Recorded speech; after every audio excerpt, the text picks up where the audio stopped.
U.S. Secretary of State Marco Rubio arrived in Brussels on April 3rd to attend the NATO's foreign ministers' meeting following President Trump's announcement of tariffs. Notably, the European powers aim to negotiate limits on Iran's uranium enrichment by summer ahead of the 2025 deadline when UN sanctions expire.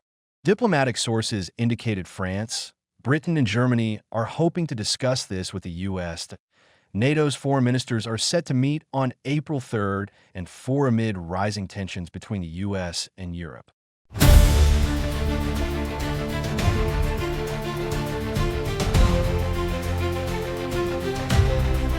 NATO's allies are readying themselves for a major shift in responsibility for defending the continent.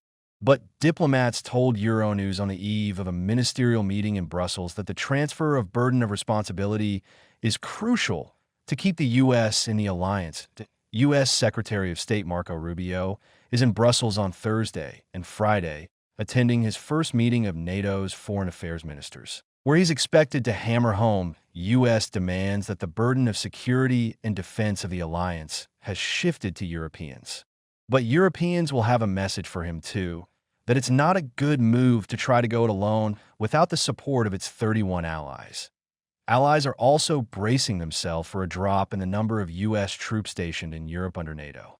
Currently, around 100,000 U.S. troops are protecting NATO's territory, and members are considering that the U.S. could reduce this number by between 20 to 50,000.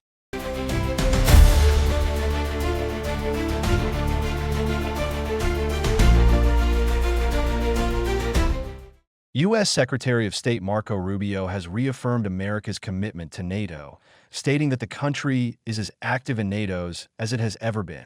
Rubio dismissed concerns about NATO's as hysteria and hyperbole, emphasizing that President Trump supports the alliance and the U.S. will remain a member. Rubio highlighted the importance of NATO's, citing the recent full-scale ground war in Europe as a reminder that hard power is still necessary as a deterrent. He emphasized the need for all member countries, including the U.S., to increase their defense spending to up to 5% of their GDP. As we speak right now, the United States is as active in NATO as it has ever been. And some of this hysteria and hyperbole that I see in the global media and some domestic media in the United States about NATO is unwarranted. President Trump's made clear he supports NATO. We're going to remain in NATO. The events of the last few years, a full-scale ground war in the heart of Europe, is a reminder that hard power is still necessary as a deterrent. And so we do want to leave here with an understanding that we are on a pathway, a realistic pathway, to every single one of the members committing and fulfilling a promise to reach up to 5% of spending. That includes the United States will have to increase its percentage.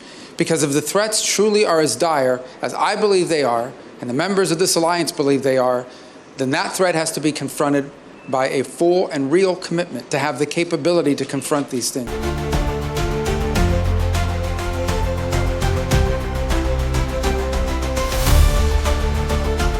The United States has no immediate plans to withdraw its military presence in Europe, according to NATO's Secretary General, Marco Rubio.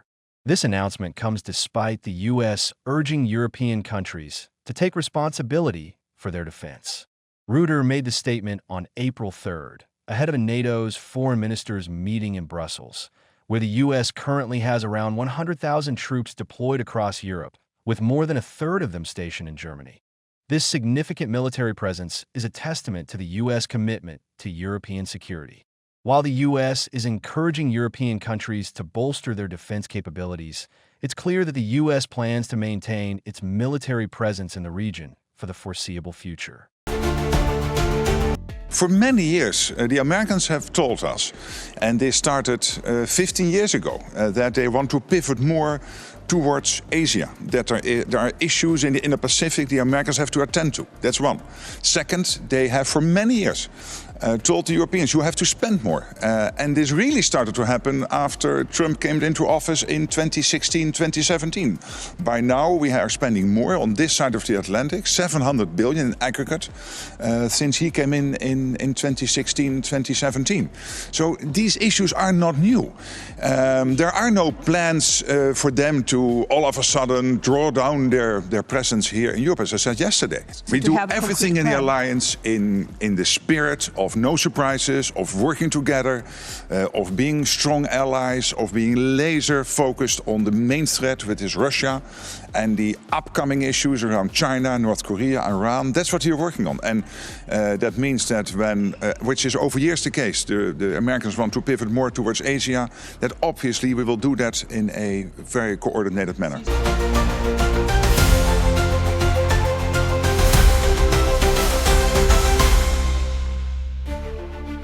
On the list of difficult issues is Greenland, the kingdom of Denmark territory that Trump has vowed to acquire.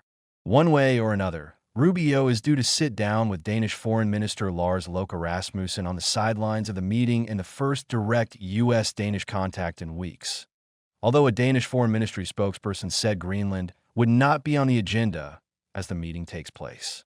Danish Prime Minister Mr. Frederiksen will be in Greenland, showing support for the island that both Denmark and Greenland insist will never join the U.S.